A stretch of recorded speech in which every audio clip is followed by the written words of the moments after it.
este privilégio que temos, Senhor, de estarmos aqui na Tua casa, para aprendermos a Tua palavra, Senhor. Que nesta noite o Teu Espírito Santo, Pai, tenha liberdade para falar conosco. Liberdade, Senhor, para falar às nossas mentes, aos nossos corações, nos transformar, nos libertar, Senhor, de tudo aquilo, Senhor, que nos afasta de Ti. Senhor, nesta noite, toma primazia neste lugar, o lugar que é Teu, Pai. Em nome de Jesus, nos abençoa, abençoa os Teus filhos que estão aqui, abençoa os que ainda estão chegando, traz Teus filhos em paz e em segurança. E ser conosco em nome de Jesus, nós oramos a Ti. Amém. Bom, nós estamos numa jornada, né? Aprendendo sobre as virtudes cristãs. Estamos caminhando para a maturidade espiritual, certo? Nós hoje vamos dar seguimento, vamos aprender mais duas virtudes, que é a fé genuína e a obediência.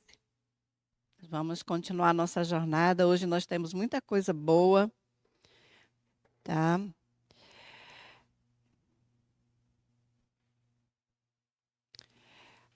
Nós vamos... Oi? Ah, o cabelo está horrível, né?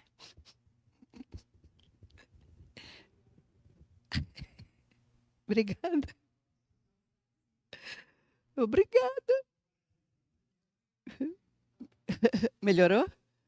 Ainda está horrível? É porque eu não olhei lá no banheiro. Esqueci. Tá bom? Melhorou? Ou ainda está ruim? Tá indo? Meu Deus. Vamos ver. Melhorou ou não? Quem vai olhar a aula depois vai se assustar? Acredito que vai se assustar, mas tudo bem. Melhorou?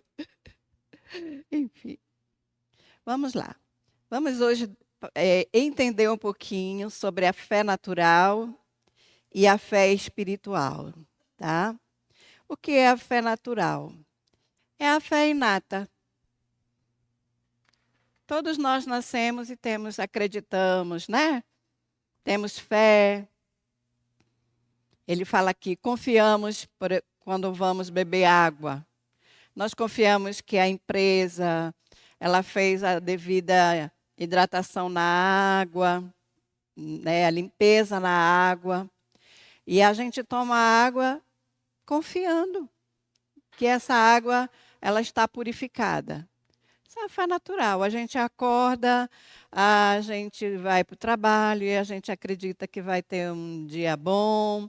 A gente vai a um restaurante e a gente se alimenta naquele restaurante porque a gente acredita que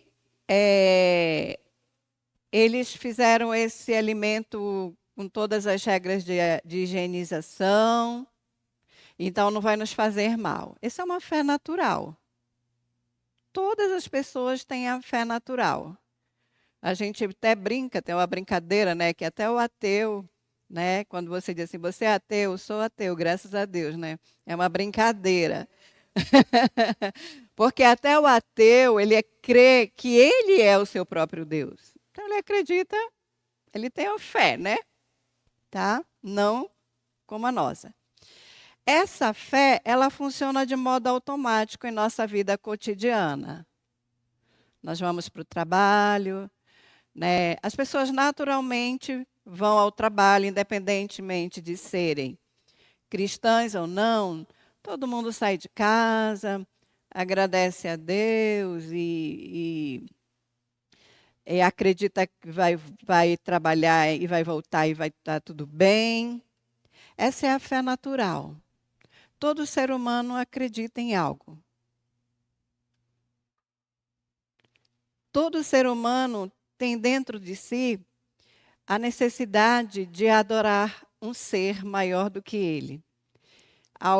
Nós escolhemos adorar Jesus, a Deus, a Trindade, Mas tem pessoas que escolhem outros deuses, tá?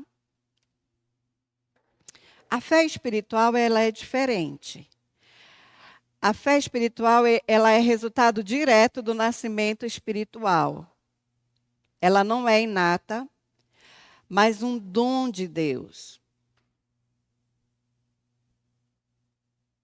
Nós vamos ver isso em Efésios, capítulo 2, dos versículos 8 a 10.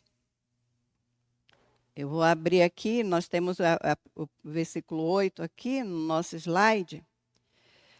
Mas olha o que diz Efésios. Ele diz assim, ó: pela graça sois salvos, mediante a fé. E isto não vem de vós, é o quê?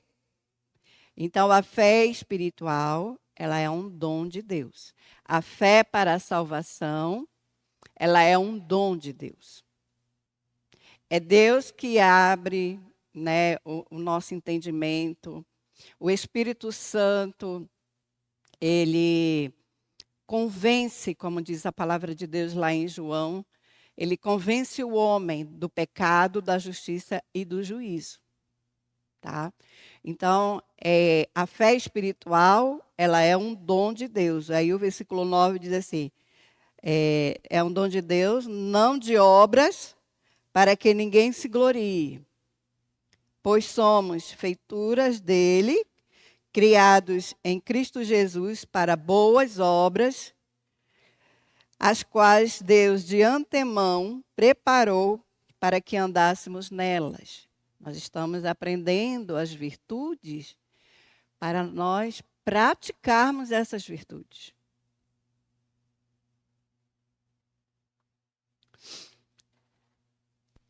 A fé espiritual, a salvação, tá, requer uma decisão consciente de confiar em Deus. Então, gente, fé, ela não é uma questão emocional.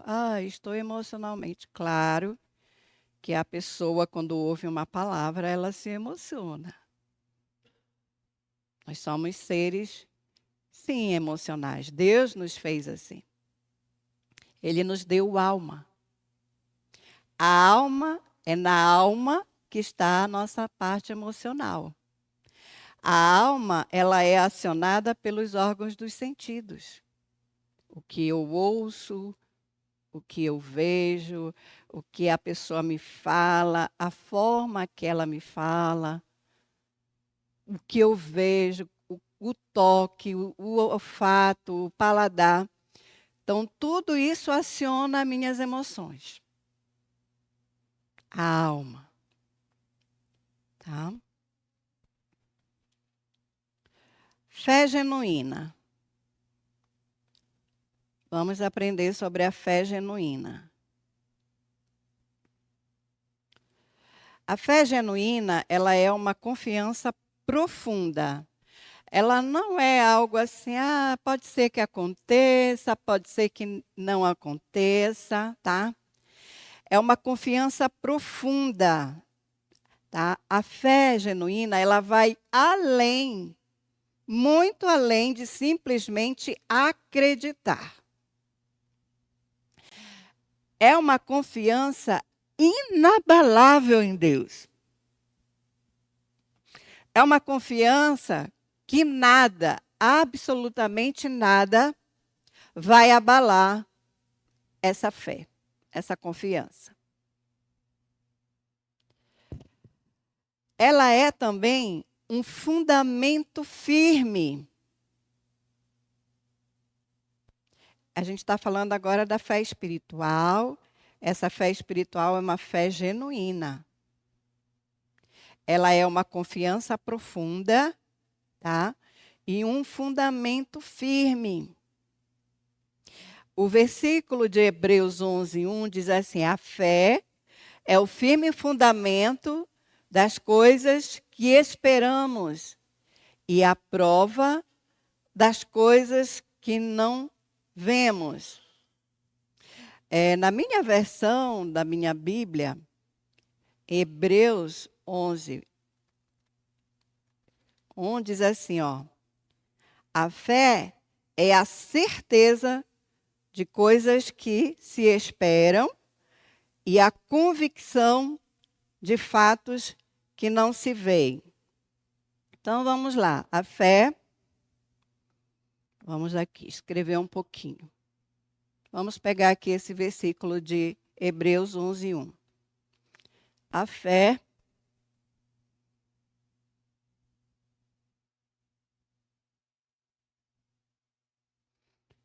firme fundamento.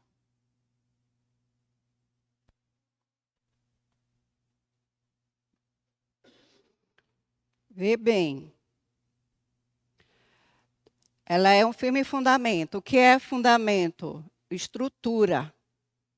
Um prédio, para ele ser erguido, ele precisa de fundamento, de estrutura. Eu não sei se vocês já viram quando um fundamento, uma estrutura de um prédio é mal feita, o que, que acontece? Lá em Belém, gente, cai por inteiro. Cai, assim, caiu, assim, foi a coisa mais horrível do mundo. Porque não tinha fundamento. Então, o que é a fé? O firme fundamento do quê? Das coisas que nós esperamos. A esperança, ela aponta para onde? Vamos colocar aqui futuro. Tá? A fé, ela é fundamento porque ela é firmada em quê? Numa promessa, ok? Não posso falar o quê. Tá? A fé, ela aponta para uma promessa. Essa promessa fundamenta a minha esperança. Vamos pegar aqui, vamos ver Gênesis 3:15. O que é que tem em Gênesis 3:15?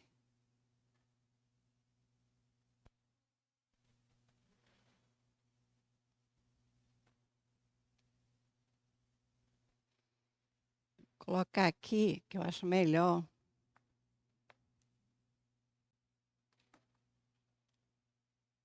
Não vou botar futuro aqui.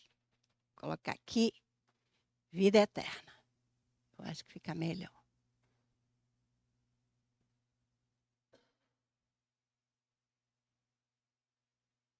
O que é que diz lá em Gênesis 3:15?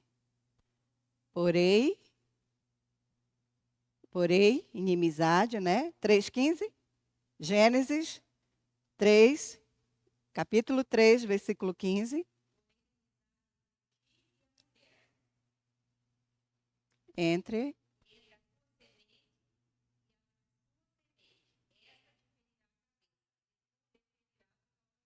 Aqui é a promessa de quem? A primeira, os teólogos falam, é o proto-evangelho, a primeira pregação do evangelho. A promessa da vinda do Messias. Jesus, ok? De novo aqui. Esse Messias, esse Jesus, antes de Gênesis 1, da criação, a Bíblia diz em Apocalipse 13:8, que o Cordeiro, ele foi morto antes da fundação do mundo.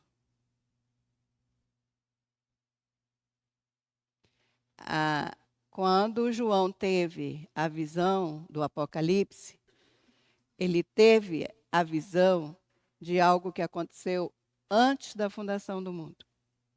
O Cordeiro foi morto antes da fundação do mundo. Isso que fala Apocalipse 13:8.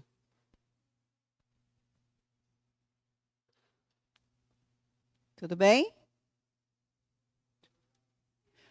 O plano, ele foi feito, ele foi planejado, a Trindade se reuniu antes do homem cair no Gênesis e a mulher. Por quê? Porque Deus, em sua presciência, sabia que eles iriam cair. Então, Deus já tinha um plano para restaurar novamente essa imagem caída. Estão entendendo? Tá.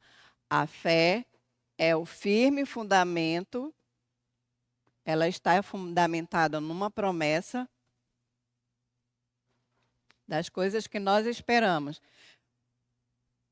Todo o plano da salvação foi em função do quê? Nos garantir a vida eterna. Essa é a nossa esperança. Tudo bem, gente? Deu para entender direitinho? Então, a fé é o firme fundamento, porque nós aguardamos o Senhor Jesus voltar. Ele já cumpriu o plano perfeito aqui, ó, da Trindade, antes da fundação do mundo. O Messias já veio, já cumpriu a sua missão, e agora nós aguardamos a esperança da vida eterna. A fé é o firme fundamento. Ela vai apontar para algo que já aconteceu, ela vai apontar para uma promessa. A promessa, e aquele que prometeu, ele é fiel. Ele cumpre e justo. Tudo bem? Deu para entender? Então vamos continuar.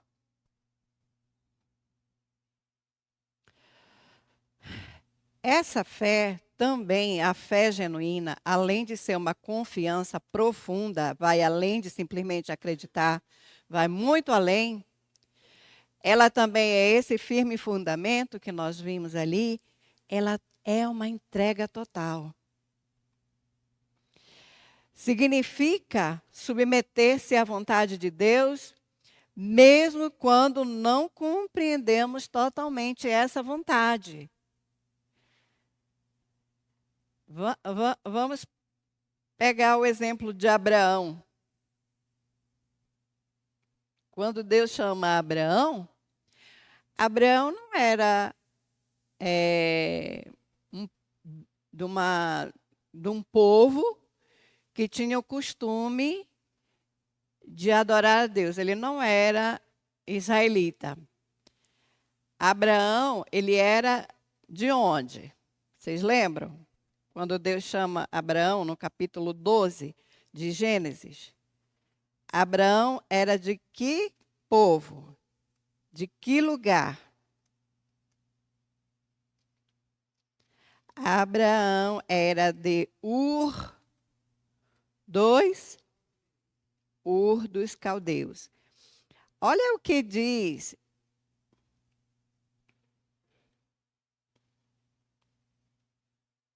Tá? Depois a gente vai ver aqui a etimologia. Eu quero só chamar um pouquinho a atenção de vocês, que depois a gente vai falar bastante de Abraão. Em Gênesis capítulo 11, quando Deus chama Abraão, vocês sabiam que não foi só ele, além de Ló, o seu sobrinho, que foi com ele da família dele? Leia, tu está inventando história. Não. Olha o que a Bíblia, abram, por favor, a Bíblia de vocês em Gênesis capítulo 11, do versículos 27 até o 32. Olha o que diz a palavra do Senhor. Eu não sabia disso, eu vim saber porque eu estava estudando, né, para dar essa aula, e eu achei impressionante. Dos versículos 27 ao 32. Eu vou ler, vocês acompanhem. Olha o que diz. São estas as gerações de Tera ou Terá. Tá? Tera ou Terá gerou a Abraão, a Naor e a Arã. Esses eram os dois irmãos de Abraão. E Arã Arã gerou a Ló. O pai de Ló, o nome do pai de Ló, que era irmão de Abraão, era Arã. Morreu Arã na terra do seu nascimento, em Ur dos Caldeus, quando Terá, seu pai, ainda vivo.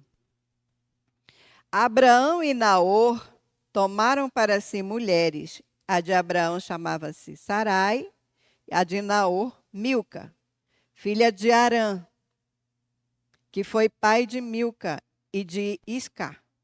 Sarai era estéril, não tinha filhos, já na terra de Ur dos Caldeus, antes de Deus chamar a Abraão. Tomou Tera, ou Terá, a Abrão, no caso ainda, seu filho, e a Ló, filho de Arã, porque o Arã já tinha morrido, pai de Ló, filho de seu filho, e a Sarai, sua nora, mulher de seu filho Abrão, e saiu com eles de Ur dos Caldeus para ir à terra de Canaã. Foram até Arã, onde ficaram, e havendo Terá vivido 205 anos, ao todo, morreu em Arã. Olha que interessante. Deus chama Abraão, Ur dos Caldeus, posteriormente era a Babilônia. Na verdade, na época já era a Babilônia. Deus chamou um babilônico. Sabia disso? Vocês sabiam? Porque a minha vida toda eu ouvia falar de Abraão como se Abraão fosse um israelita, né? Era de Ur dos Caldeus, babilônico. Deus chama um homem que vivia numa terra politeísta, no meio de um povo que adorava deuses. Era um povo em que, porque na idolatria, o que acontece, né? As pessoas sacrificam aos seus ídolos para ter o favor dos seus ídolos. Só que no meio desse lugar, Deus fala com Abraão. E chama Abraão. E diz para Abraão: sai da tua terra, do meio da tua parentela, e vai para a terra que eu te mostrarei. Saiu ele, o pai dele, o filho do irmão, mas na terra prometida, só, né? O povo de Israel, os que não ficaram no Egito, entraram na terra prometida. Deus fez uma promessa. Abraão sai porque a fé dele estava onde? Deus disse: sai da tua terra, no meio da tua parentela. Vai para a terra que eu te mostrarei e farei de ti uma grande nação. Nós lemos que Sarai, na época, já era. Isso é uma fé inabalável. Isso é uma fé genuína. Ele acreditou. Fé é isso. Ele olhou, talvez, para Sarai. Eles já eram avançados em dias. Para Sarai, a Sarai já estava na menopausa há mais de 40 anos. E isso, gente, é muito interessante, porque a mulher na menopausa, ela não ovula mais, ela não menstrua, ela não libera mais óvulos. Sem liberação de óvulo e sem um esperma para fecundar o óvulo, como que essa mulher vai engravidar? Cientificamente, era improvável, impossível. Impossível Sara engravidar. Mas Abraão creu. Fé é isso, é uma confiança inabalável naquele que faz a promessa. Um Deus, eu falei ainda agora que eles faziam, os, os, os deuses pagãos, eles não têm relacionamento com os seus adoradores. O único Deus que se relaciona com os seus adoradores é o nosso. Os idólatras, as pessoas que idolatram, elas é uma via só de ida. E Deus chama este homem deste lugar, porque Deus também viu nele um homem que iria obedecer, que iria crer, certamente. Tá bom? Vamos ver a etimologia, ou seja, a origem da palavra fé, tá? A palavra fé, ela vem no Antigo Testamento, ela vem do hebraico emuná. Emuná significa fidelidade e confiança firme. Fé por experiência sensorial. O que é experiência sensorial? É a experiência pelos órgãos dos sentidos. Ou seja, Abraão, Deus falou com ele, ele ouviu a voz de Deus.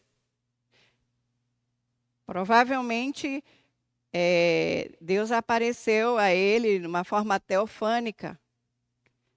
É quando Deus se apresenta como um anjo, como ele sempre no Antigo Testamento, ele se apresentava muito como, principalmente com Abraão, como anjos.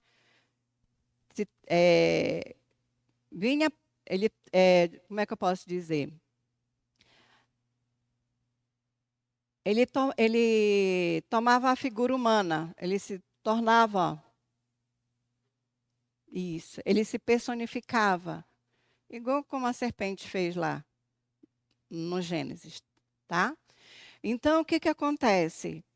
Essa experiência sensorial é a voz, é o tato, é o que acontece através dos órgãos dos sentidos. No caso, Deus, ele falou com Abraão. Então, ele teve uma emuná, uma experiência com Deus de fidelidade e de confiança firme em Deus. Emuná. Na cultura judaica, crer exigia evidência concreta. Os israelitas passaram pelo meio do mar, e a Bíblia diz que eles passaram a pés enxutos. Isso é uma emuná, é uma experiência sensorial. Tudo bem? A gente julga muito Tomé, né? Mas na cultura judaica, quando ele diz assim, ele não estava na primeira vez que Jesus apareceu aos discípulos depois que Jesus havia ressuscitado. Quando o Tomé vem e eles dizem que o mestre tinha aparecido, ele disse, eu só acredito se eu tocar lá no lado dele, onde a lança transpassou, e se eu tocar nas marcas das suas mãos. Isso é emuná. A gente julga o Tomé, mas ele estava agindo de acordo com a cultura judaica. Por isso que Jesus não ficou zangado com ele. Quando Jesus chegou depois lá e disse assim, vem cá, mano. Toca aqui. Ah, Senhor meu. Né? Quando ele tocou, e tocou nas mãos de Jesus, ou seja, emuná. Tem que ser algo concreto para poder crer. Tem que ver para crer. E Jesus já ali, quando ele diz assim, porque tu viste, tu creste, bem-aventurados os que não viram e creram. E aí vem o outro tipo de fé, que ela vai aparecer no Novo Testamento, que é pistis. Significa confiança ou crer. Só que aqui no caso da pistis, não precisa de experiência sensorial para crer. É um crer porque existem evidências. Jesus ressuscitou. Existem evidências bíblicas, porque ele foi visto antes de ascender aos céus. Ele apareceu aos 12 discípulos no caminho de Emaús. Ele apareceu a Maria Madalena. Ele apareceu aos discípulos. E ele apareceu a mais de 500 irmãos quando ele foi, né, elevado aos céus. Ele apareceu não. O apóstolo Paulo teve uma experiência no caminho de Damasco. Ele ouviu a voz do Senhor Jesus que disse: Saulo, Saulo, por que me persegue? Aí é o quê? É pistes ou é emuná? É emuná. Tudo bem?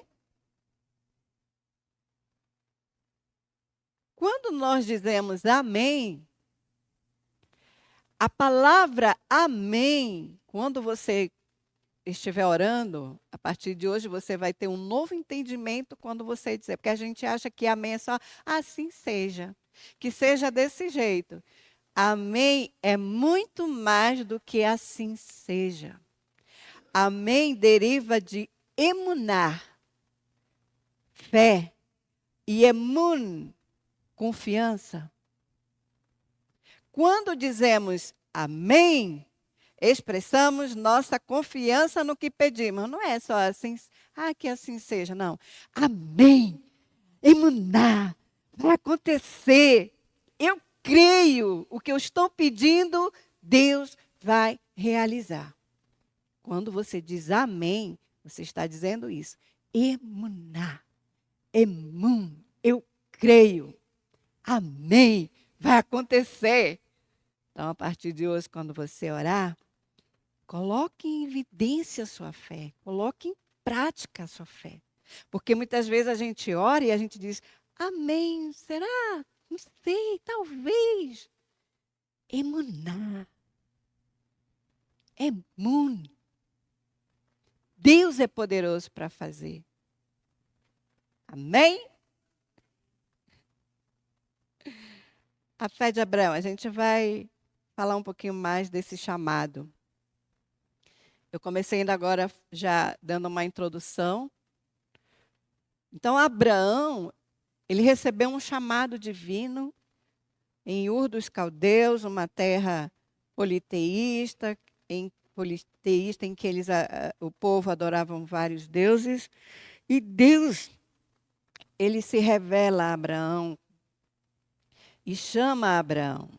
Aqui no capítulo 12, diz assim: Ora, disse o Senhor a Abraão, sai da tua terra e da tua parentela e da casa do teu pai, e vai para a terra que te mostrarei. De ti farei uma grande nação, e te abençoarei, e te engrandecerei o nome.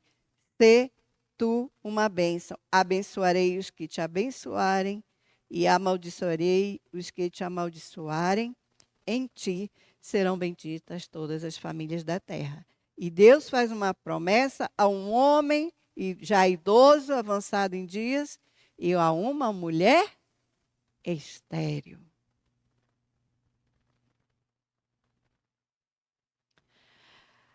A promessa de descendência Abraão confiou no Senhor, porque a Bíblia diz que ele não disse assim, não, deixa eu resolver. Não, Deus disse, sai, e ele foi. Essa é uma confiança muito grande. Confiou na promessa do Senhor sobre uma grande descendência, mesmo não tendo gerado nenhum filho até 100 anos. Quando teve o seu filho Isaque, ou seja, com 100 anos que Abraão teve Isaque. E se eu não me engano, quando Deus chamou Abraão, ele estava com, não lembro bem se era 70 ou 80 anos, mas era por aí. E olha quanto tempo passou até que a promessa se cumpriu. E muitas vezes Deus faz uma promessa e a gente já acha que Deus vai cumprir hoje, né? Ou amanhã. Aí Deus não cumpriu, a gente já fica todo ofendido e dizendo que Deus não cumpre suas promessas. Olha quanto tempo Abraão e em que circunstâncias Abraão recebeu a promessa. Teste do sacrifício. A sua fé foi provada. Deus dá um filho, o filho da promessa. Não vamos entrar na questão de Abraão com H. Nós vamos permanecer aqui com o filho da promessa, com Isaac. Tá? Quando Deus chega para Abraão e diz para ele assim mesmo: ó, Abraão, eu quero que tu sacrifiques o teu filho, o teu único filho. Isso está lá em Gênesis, capítulo 22, do versículo 1 ao 19. E a Bíblia diz que Abraão não contou a história. Ele pegou o filho, pegou uns servos e foi lá para o monte que Deus tinha dito para ele sacrificar Isaac. E a Bíblia diz que quando ele já ia sacrificar, porque no caminho o Isaac já estava acostumado a ver o pai dele fazer sacrifícios. E ele pergunta para Abraão: pai, ó, menino esperto, aqui tem o cutelo, tem lenha, tem tudo o que precisa para o sacrifício. Só não tem o cordeiro. Cadê o cordeiro, pai? Onde está o cordeiro para o sacrifício? E Abraão responde: Deus proverá. Que homem de fé impressionante. O escritor aos Hebreus que vai falar que Abraão, ele ia oferecer mesmo Isaac, porque ele acreditava que Deus poderia até ressuscitar Isaac dos mortos. Olha que fé. E olha que ele não tinha Bíblia, ele não ia para culto, ele não participava de nenhuma programação em igreja. Que fé impressionante a fé de Abraão. E a Bíblia diz que na hora que ele ia sacrificar Isaac, Deus disse, o anjo bradou: não faça isso ao menino, porque Deus estava só querendo saber se tu irias obedecer. Se o teu amor por ele e a tua obediência a ele era maior que o amor que você tem pelo seu filho. Agora Deus tem já a certeza de que você é um homem obediente, temente. E a Bíblia diz que quando Abraão olhou, ele viu um cordeiro, carneiro, o animal que serviria lá para o sacrifício. E foi sacrificado no lugar de Isaac. Que experiência para Isaac, porque Isaac é um tipo de Cristo, porque ele não disse, não vou. Ele não tentou correr. A Bíblia diz que ele obedeceu também o pai. E ele foi deitado lá naquele altar de sacrifício. Imagina a cena. Que interessante. Legado de fé. Essa experiência ele transmitiu para os seus descendentes, para Isaac, para Jacó, que são os três patriarcas da Bíblia. O Isaac também, né, a Rebeca era estéril. A Bíblia diz que com 20 anos depois ele também orou e Rebeca engravidou. A Raquel, a esposa do Jacó, que era a que ele mais amava, porque ele trabalhou 14 anos, era estéril.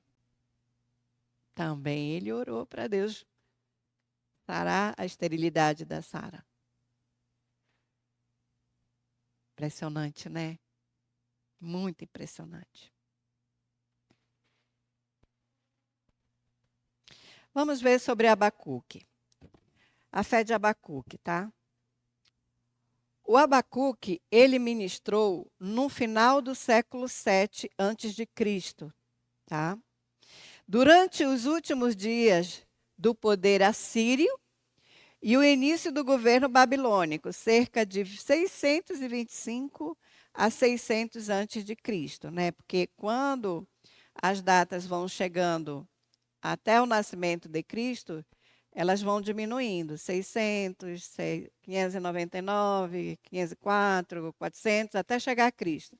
A partir de Cristo vai crescendo o número.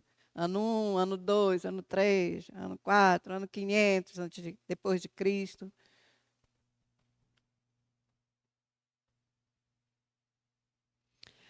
Qual era o questionamento de Abacuque? Quando nós lemos no livro de Abacuque, Abacuque ora ao Senhor porque havia muita maldade, muita injustiça no meio do povo de Israel. O povo de Israel estava totalmente fora dos caminhos de Deus.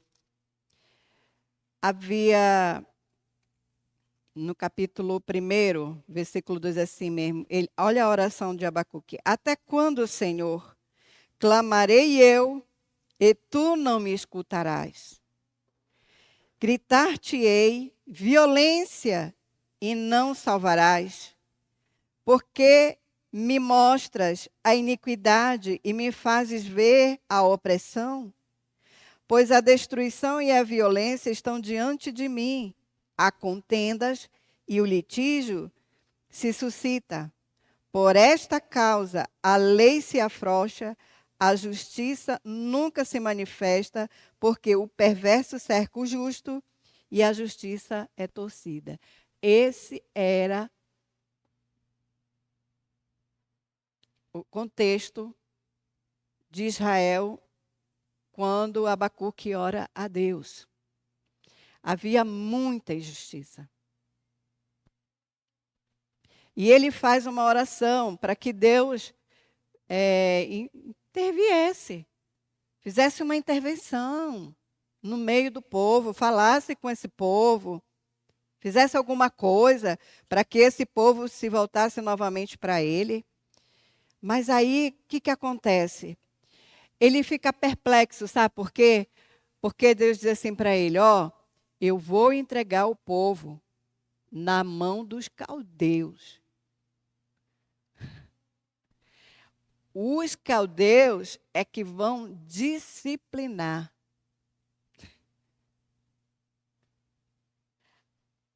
Por que Abacuque fica perplexo? Porque ele queria assim, Deus, faz uma intervenção tu mesmo. Faz alguma coisa, disciplina-se. Não, Deus disse, eu vou entregar. Aqui era a profecia sobre o exílio na Babilônia. Por quê? Porque o povo estava distante do Senhor. Quando o povo peca, quando o povo pecava, Deus mandava os profetas. Ele mandou os sacerdotes. Ele falava através das profecias. Quando nada disso resolvia, ele mandava o povo para levar o povo para aprender, para disciplinar, para aprender a confiar em Deus, para aprender a ser justo, a fazer o que é certo. Foi isso que o povo de Israel foi fazer lá na Babilônia. Aprender a justiça, aprender o temor do Senhor, aprender a confiar no Senhor. Deus faz isso. Muitas vezes ele mesmo disciplina, mas muitas vezes ele deixa outra pessoa que a gente olha que era o problema do Abacuque. Como que esse povo, esses caldeus, homens que são piores do que nós, vão nos julgar? Deus disse, são eles mesmos. São eles mesmos. Vão julgar vocês. Ele não entendia como o Senhor poderia usar os caldeus, um povo pagão e mais pecadores que os judeus, para julgar e punir o povo da aliança. Olha, aliança feita a Abraão. Esse povo aqui é descendência de Abraão. Qual foi a revelação de Deus? O profeta, ele sublinha suas palavras iniciais, dirigindo-se a Deus como: ó Senhor meu Deus, ó meu santo. Esse termo, o termo para Senhor aqui, ó Senhor meu Deus. Esse termo aqui é a palavra hebraica Adoni. A palavra hebraica Adoni, que significa soberano legislador. Ele está dizendo para Deus: tu és fiel juiz, tu és fiel legislador, tu és soberano. A tua palavra é inquestionável. A tua palavra é absoluta. É isso que ele está dizendo na oração dele. O justo, e lá no capítulo de Abacuque, capítulo 2, versículo 4, ele vai dizer: o justo é esse versículo mesmo. Pensei que só existia esse versículo lá em Romanos 1,17. Mas esse versículo está aqui em Abacuque 2, capítulo 4. Ele diz aqui, eis o soberbo, sua alma não é reta nele, mas o justo viverá pela fé. Olha que interessante. O justo viverá pela fé. Uma das declarações mais importantes da Escritura. Tá? Vamos lá. A fé em Cristo. Crucificado com Cristo. Em Gálatas 2, 19 e 20, o apóstolo Paulo dá o seu testemunho sobre a vida de fé. O que diz lá? Gálatas, capítulo 2. Gálatas, capítulo 2. Olha o que diz a palavra do Senhor. 19 e 20. Paulo diz assim, porque eu, mediante a própria lei, morri para a lei, a fim de viver para Deus. Estou crucificado com Cristo. Logo, já não sou eu quem vive, mas Cristo vive em mim. E esse viver que agora tenho na carne, vivo pela fé no Filho de Deus, que me amou e a si mesmo se entregou por mim. Amém? Estamos crucificados com Cristo. Agora a vida que nós temos deveria ser como o apóstolo Paulo. O apóstolo Paulo morreu. Ele viveu e morreu em prol da pregação do Evangelho. Ele disse: não adianta. Cristo já está impregnado em mim. Não tem como eu me separar mais dele. Eu estou crucificado com ele, eu dependo dele. Esse viver que agora eu tenho, eu vivo na fé nele, que me amou, a si mesmo se entregou por mim. Amém? Andar pela fé, andamos por fé e não pelo que vemos. 2 Coríntios, capítulo 5, versículo 7. Andar, quando você crê, quando você vê algo, é muito fácil. É ou não é? Você confiar em Deus quando tem tudo em casa, é muito fácil. O difícil é crer quando há necessidade. Quando tem falta. Aí é difícil. Quando falta a saúde, quando você descobre, por exemplo, quando uma pessoa descobre uma doença terrível como câncer ou outra doença incurável, aí é o momento de crer. Porque quando tudo está bem, é muito fácil crer, né? É muito fácil confiar. Olha que diz aqui: visto que andamos por fé e não pelo que vemos. Apóstolo Paulo falando. O cristão avalia a vida pelos olhos da fé, não pelos olhos naturais. Nós não andamos por olhos naturais, não deveríamos. No cristão, ele anda por fé. Suprimento divino. Como Paulo podia ser tão confiante de que a vida cristã transcorreria dessa maneira, de maneira em Filipenses capítulo 4, é uma das palavras que eu gosto muito de meditar e de trazer para a minha vida diária. E quando ele fala assim, todo mundo não, algumas pessoas usam muito Filipenses 4:13, né? Posso todas as coisas naquele que me fortalece, para conseguir bens materiais. Não é assim? As pessoas fazem campanhas, né? Eu posso todas as coisas. Só que Paulo, quando ele fala eu posso todas as coisas, ele não estava falando de bens materiais. Quando Paulo ele fala posso todas as coisas, olha o que ele diz assim mesmo. Quando Paulo fala isso, na verdade ele estava preso. Ele diz assim: alegrei-me sobremaneira no Senhor, porque agora, uma vez mais, renovastes a meu favor o vosso cuidado. Ele era um homem. Apóstolo Paulo não tinha nada, gente.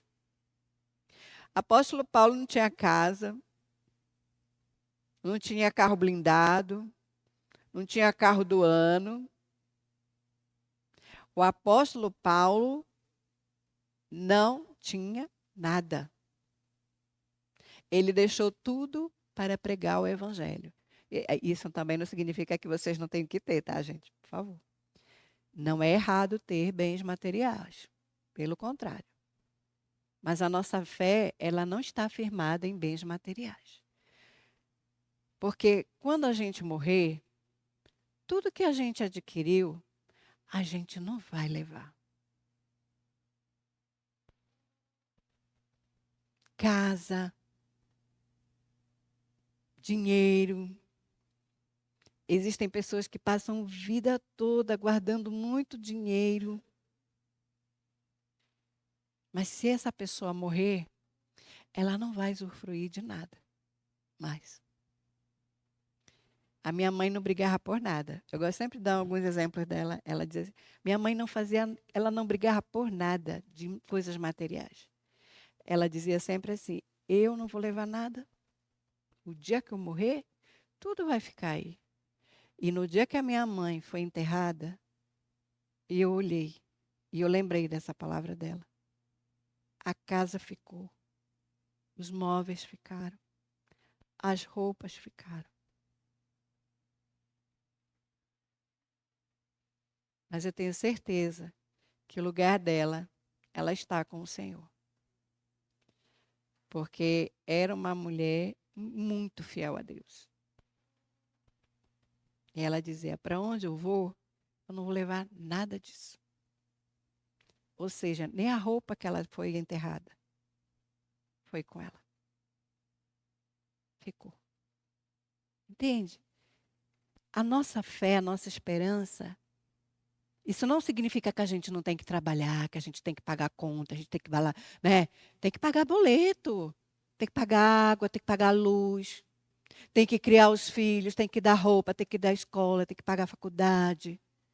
Isso não significa. Só que isso não pode estar em primeiro lugar em nossa vida, acima de Deus, acima da nossa esperança. E Paulo diz aqui, o qual também já tinhas antes, mas vos faltava oportunidade.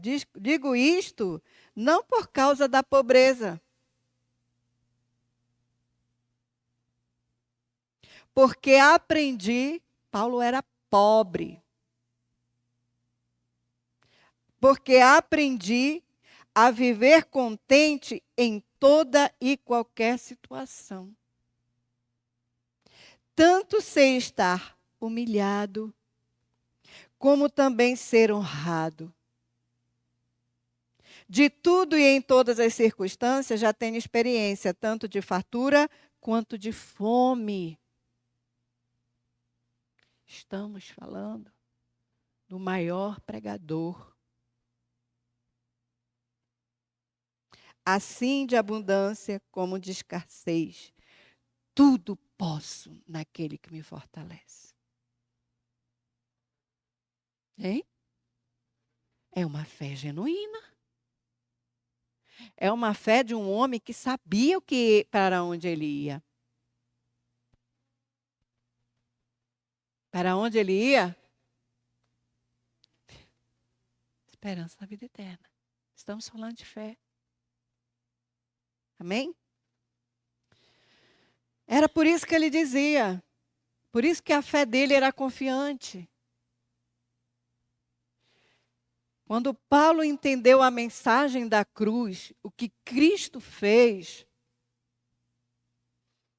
eu não tenho bem maior. Ele não tinha bem maior do que essa comunhão e o prazer de pregar o evangelho, de anunciar as boas novas. Deus há de suprir em Cristo Jesus cada uma de vossas necessidades. Filipenses 4,19. É na hora da necessidade que nós aprendemos.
Alô, alô.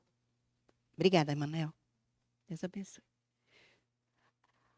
A fé genuína é a base para o relacionamento com Deus. A verdadeira chave para se viver uma vida de fé são os meios divinos fornecidos pela poderosa e sempre constante presença do Salvador e Senhor Jesus Cristo, que habita em nós. Romanos 8. Romanos 8. Alguém pode achar? Romanos 8. Versículos 8, 10 e 11. Eu acho aqui. Romanos 8, versículos 10 e 11, diz assim. Deixa eu ler aqui que é mais rápido. 10 e 11. Diz assim, ó. 10 e 11, está aqui. Se, porém, Cristo está em vós, o corpo, na verdade, está morto por causa do pecado. Mas o Espírito é vida por causa da justiça. Se habita em vós o Espírito daquele que ressuscitou a Jesus dentre os mortos, esse mesmo que ressuscitou a Jesus Cristo dentre os mortos, vivificará também o vosso corpo mortal por meio do seu Espírito que em vós habita. Então, a base do nosso relacionamento com Deus é a presença do Espírito Santo em nossa vida. É o Espírito Santo que nos convence, é Ele que nos instrui, é Ele que nos orienta. É o nosso fundamento.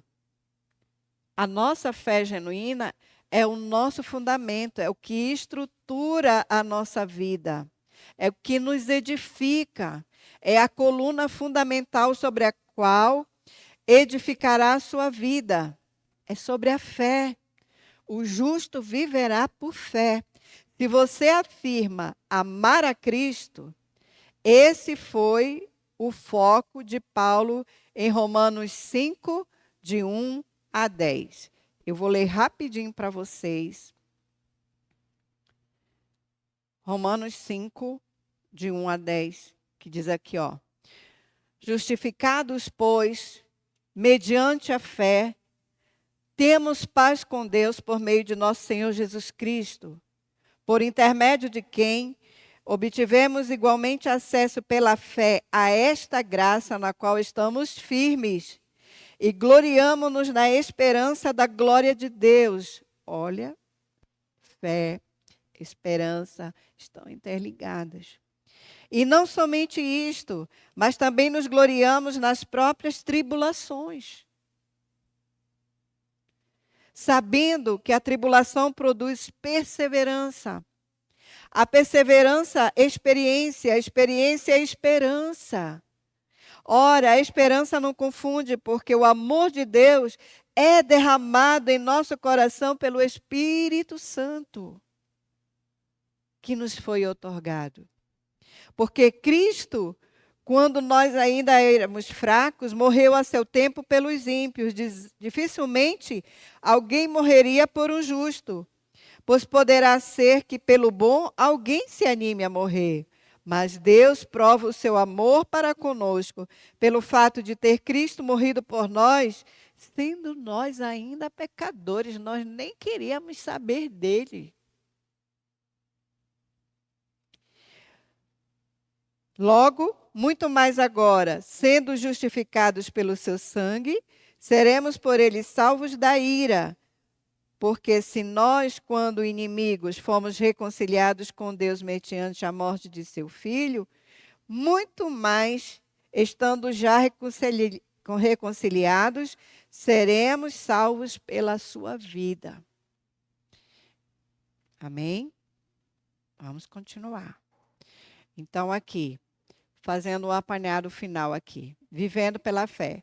A fé começa, no nosso caso, na salvação. Quando nós aceitamos Jesus, nós nascemos de novo.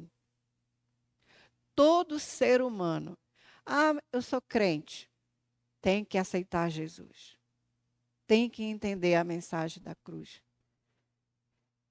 Eu ouvia muito isso, né? Filho de peixe, peixinho é. Filho de crente é ou será. Porque todo filho de crente tem que ter a sua própria experiência com Deus de salvação. Todo crente, todo filho de crente. A fé inicia quando aceitamos Cristo como Salvador. Aí nós nascemos de novo, nós nos tornamos bebês espiritualmente. Vamos nos alimentar de acordo com o bebê, né? Bebê primeiro toma o leitinho materno, ninguém dá feijão para um recém-nascido. Porque se der feijão para um recém-nascido, esse recém-nascido vai morrer. Porque o organismo dele não está preparado para receber uma comida muito forte como feijão. Então é o leitinho, depois vai passando para outros mingauzinho, até 6 meses é só leitinho materno, depois começa a introdução, né? Ali pelos 5 meses, 6 meses, sopinha, entende? É de acordo com o desenvolvimento. A mesma coisa nós. Nós nascemos quando aceitamos Jesus e estamos em crescimento. Para quê? Para chegarmos à maturidade espiritual. Tudo bem? Crescer com a palavra. Alimenta-se do conhecimento das Escrituras e das promessas divinas.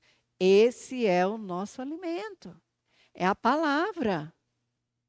Quem não se alimenta da palavra vai morrer de inanição. Espiritualmente não vai ter vida espiritual. Uma pessoa que vem só dia de domingo e não se alimenta diariamente, só vem no domingo e só come não que não seja importante vir ao culto, é importantíssimo. Mas só essa alimentação no domingo não vai te fortalecer. Tem que ser leitura diária, oração diariamente, Comunhão diária com o Senhor através da leitura, através da oração. Essa comunhão que vai produzindo em nós crescimento espiritual. É por isso que às vezes as pessoas estão aí, cai, levanta, cai. Se bem que a Bíblia diz, quem está em pé, olhe para não cair, porque qualquer um, a qualquer momento, pode cair. Se não estiver vigiando, cai mesmo. Tá? Mas a gente vê muita gente que não cresce, porque só se alimenta do que ela recebe uma vez por semana, às vezes uma vez por mês. E muitos passa 2 meses, 3 meses. Está tudo com inanição espiritual. Fortalece nas provações. Como é que a pessoa vai ser fortalecida no momento de provação? Se ela não tem comunhão, se ela não lê a Bíblia, se ela não é edificada, se ela não é fortalecida pelo conhecimento da palavra de Deus. O conhecimento, a Bíblia, a palavra é alimento. É alimento para a nossa alma. A única coisa que alimenta a nossa alma, o nosso espírito, é a palavra. É a palavra de Deus. É o único alimento do crente que fortalece, que edifica. Perseverar até o fim. Essa é uma forma de viver pela fé. Caracteriza toda a nossa vida cristã, do início até o fim. Aquele que perseverar até o fim, este será salvo, diz a palavra de Deus. Tem que perseverar todos os dias. Forte um dia, às vezes outro dia ali. Mas fortalecendo-se sempre na palavra do Senhor. Ela é alimento, ela é guia, ela é luz. O que que a luz faz? A luz ilumina, ela aponta o caminho que você deve andar. É a palavra. É a palavra, a fé. Romanos 10, 17 diz assim: a fé vem pelo ouvir. Mas ouvir qualquer coisa? Não, ouvir a palavra de Deus. A palavra de Deus, ela nos fortalece, ela nos anima e edifica a nossa fé. É por isso que quando a gente vem ao culto, a gente é fortalecido. Porque o pastor, ele ora, ele estuda para alimentar as suas ovelhas. Mas não é só esse alimento que a gente precisa alimentar todo dia. Se você der alimento só uma vez por semana para um bebê, o que, é que vai acontecer com ele? Vai morrer. Vai adoecer e vai morrer. Se você der uma vez por mês alimento para um bebê, o que, é que vai acontecer com ele? O que, é que acontece com a gente se a gente só não se alimenta da palavra? A gente morre espiritualmente. Ok? Então, vamos lanchar e a gente volta para essa segunda parte. Tá bom?